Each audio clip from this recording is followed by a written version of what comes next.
नमस्कार दोस्तों, मैं अखिलेश कुमार अपने YouTube चैनल हरमन क्लासेस पर आप लोगों का स्वागत करता हूं। दोस्तों, आप लोग पेट का एग्जाम दे आए हैं और आप लोग बड़ी दूर दूर तक पेपर देने गए पेट का और आप लोग निराश भी हुए होंगे पेपर देख के, क्योंकि जो आपका पेपर था वो इजी नहीं था। पेपर आपका जो था ये आसान नहीं था, पेपर आसान नहीं था।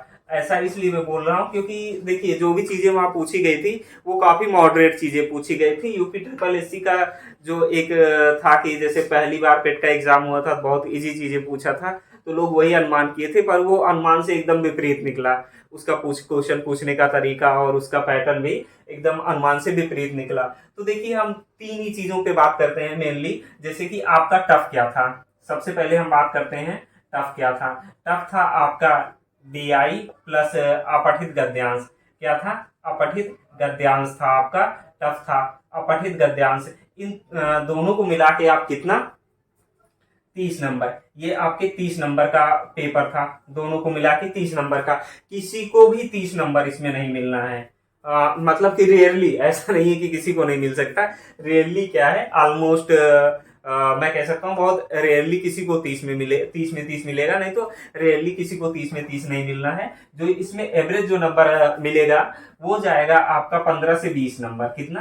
15 से 20 नंबर। 15 से 20 नंबर इसमें आसानी से मिल सकता है।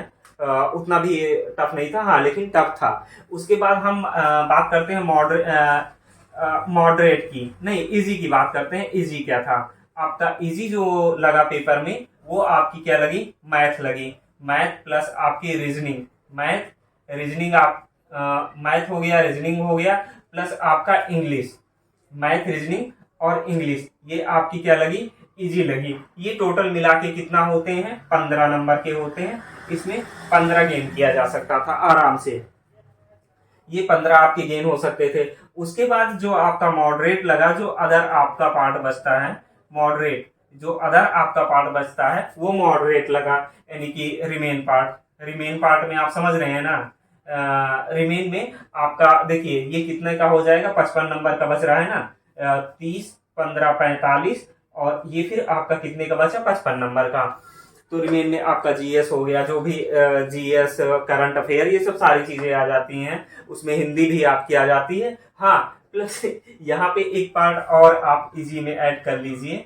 इजी में आपकी हिंदी भी इजी थी। हिंदी भी आपकी इजी थी, टफ नहीं थी। ये आप मान लीजिए 20 नंबर का। कितना? 20 नंबर का। तो आप यहाँ 18 से 20 आराम से गेन कर सकते हैं। तो ये बचा आपका 50 नंबर। ये जो रिमेन पार्ट और आपका बचता है 50 नंबर का, तो यहाँ से आप 50 में 50 तो नहीं पाएंगे, ये मॉडरेट था। तो मुझे उम्मीद है आप आराम से कितना पा सकते हैं? 40 से 45 आराम से गेन कर सकते हैं। कितना? 40 से 45 आराम से गेन कर सकते हैं। अगर इसे जोड़ते हैं तो आपका पता है कितने नंबर तक जाएगा?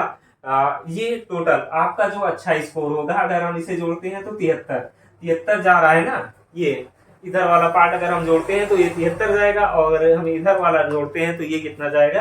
85 जाएगा। कितना जाएगा? 85। लेकिन मेरा ऐसा मानना है, जो मेरा अपना मानना है, आपका जो गुड स्कोर होगा, कितना गुड स्कोर यानी अच्छा स्कोर जिसे कहते हैं, वो होगा 70 प्लस नंबर। यानी 70 प्लस नंबर कितने बच्चों का आएगा? लगभग ये मान के, जो मेरा अनुमान है अपना, ये 20% कह सकते हैं। 15 से 20% बच्चों का, कितना, जितने भी बच्चे पेपर दिए हैं उसमें से 15 से 20% बच्चों का स्कोर 70 प्लस रहने वाला है, और ये स्कोर अच्छा है। तो लेकिन जिसके इतने नंबर नहीं आ रहे हैं उसे भी हताश नहीं होना चाहिए, क्योंकि यूपी ट्रिपल एससी में बहुत सारी ऐसी वैकेंसी आती हैं जिसमें फॉर्म नहीं डाला जा सकता है, यानी जो सिर्फ महिलाओं के लिए होती हैं। जैसे मुख्य सेविका की जो अभी वैकेंसी आई थी, मुख्य सेविका की वैकेंसी आई थी। उसके बाद आपकी नर्स की वैकेंसी आई थी। तो इसमें भी बहुत कम फॉर्म पड़े हैं, और इसमें नर्स के लिए भी बहुत सारे कम फॉर्म पड़े थे। तो जो ऐसे लोग हैं उनके लिए वो सही है। लेकिन बहुत सारी ऐसी वैकेंसी आई थी जिसमें नंबर नहीं अच्छा होने के कारण लोग नहीं डाल पाए। जैसे आपका क्या था? सप्लाई इंस्पेक्टर की कितनी 76 वैकेंसी आई थी, जो इसका कट ऑफ मांगा था 86 मांगा था। तो वहां पे पेपर आसान भी था, तो लगभग 2100 बच्चों को बुलाया था। तो 2100 बच्चों में लगभग 2100 बच्चों का लगभग कितना? 86 नंबर, यानी कैटेगरी वाइज अलग अलग था। तो उस हिसाब से 2100 बच्चों को बुलाया था, तो नहीं वहाँ नंबर पाना ज़्यादा ज़रूरी था। और जो पहला पेपर था यानी कह सकते हैं जो 2021 पेट जो 2021 हुआ था वो क्या था, इजी था, वो आपका इजी था। इस बार वाला जो पेपर है वो आपका इजी नहीं है। तो यहाँ पे क्या बोलते हैं 70+ आपका नंबर अच्छा माना जाएगा, और लगभग मेरा अनुमान है ऐसे 15 से 20%, हो सकता है इससे भी कम आए, 5 से 10% ऐसे बच्चे हों जिनका 70+ स्कोर बने। तो आप हताश ना होइए, आप आगे के एग्जाम की तैयारी कीजिए, 1-2 दिन रेस्ट करिए। आप बड़े दूर दूर तक पेपर दे के आए आप लोग, तो आप लोग रेस्ट करिए और देखिए आगे की आपको तैयारी करने का क्या स्ट्रेटजी अपनानी चाहिए यूपी ट्रिपल एससी के लिए। तो अभी अगर आप कुछ नहीं पढ़ना चाहते हैं तो यूपी ट्रिपल एससी का आप क्या करिए, प्रीवियस ईयर के पेपर खरीद लाइए, जो सॉल्व पेपर होते हैं। यूपी ट्रिपल एससी का प्रीवियस ईयर का आप पेपर खरीद लाइए, यूपी ट्रिपल एससी का प्रीवियस ईयर का आप सॉल्व पेपर खरीद लाइए।